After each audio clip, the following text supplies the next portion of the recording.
The Scottish capital, Edinburgh, is two cities in one, the modern and the medieval. Here in the steep and narrow streets of the Old Town are some of the finest examples of 16th and 17th century homes in Britain. It's just one of the reasons Edinburgh was designated a World Heritage Site. We're not just a World Heritage Site, we have this vibrant city where if you like to taste the other side of our culture, and we have a very young, active pub life, if you like. Grassmarket was once the site of public gallows. Today it's better known for its pubs. So you have themed pubs, for instance, called The Last Drop, where public executions took place outside. You can have designer shops. You have a wonderful view from the Grassmarket to this incredible old town, and of course the castle which stands sentinel to it all. Edinburgh is dominated by its craggy hilltop fortress, an historic site that offers commanding views across the city. It was originally built as a stone wall for the tradespeople in the area to come for safety because it was high up. Through the years it's progressed from a stone wall to wood, and from wood we have back today a stone castle. This rare example of a hammer beam ceiling looms over a collection of armoire and medieval weapons in Edinburgh Castle's Great Hall.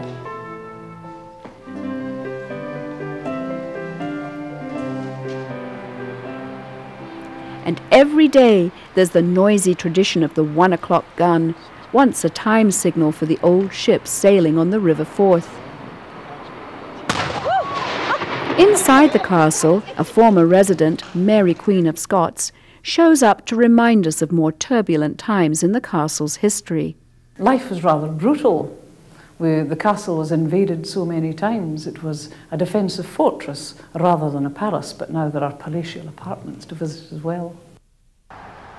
Behind these ornamental gates is another home of Mary Queen of Scots, the Palace of Holyrood House.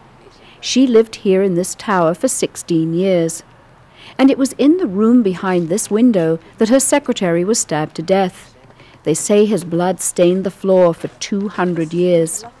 Today the palace is the home of the Queen when she visits Scotland.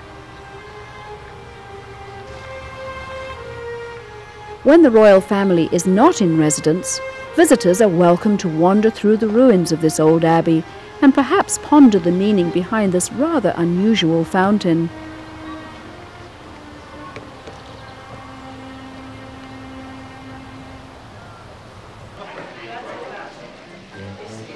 Edinburgh's underground is just as fascinating. Deep Sea World's underwater tunnel puts visitors in the fishbowl.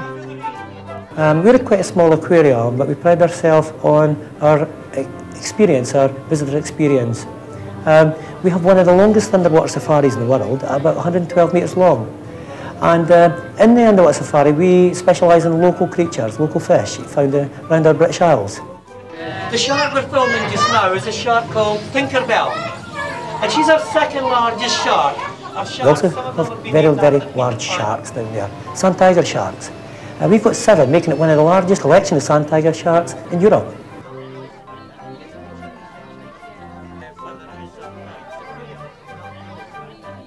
And we're very, very successful with breeding some endangered species. Only 3 days ago we actually had a baby chameleon just born.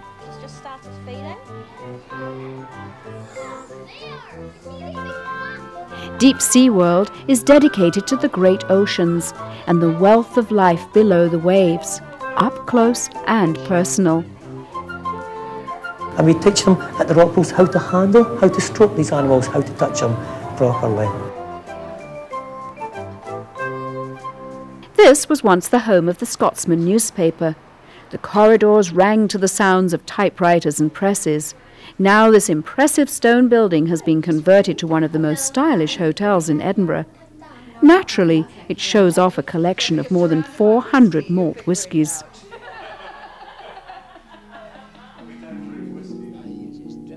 The Witchery and the Secret Garden are 2 restaurants that could well have a few ghosts around.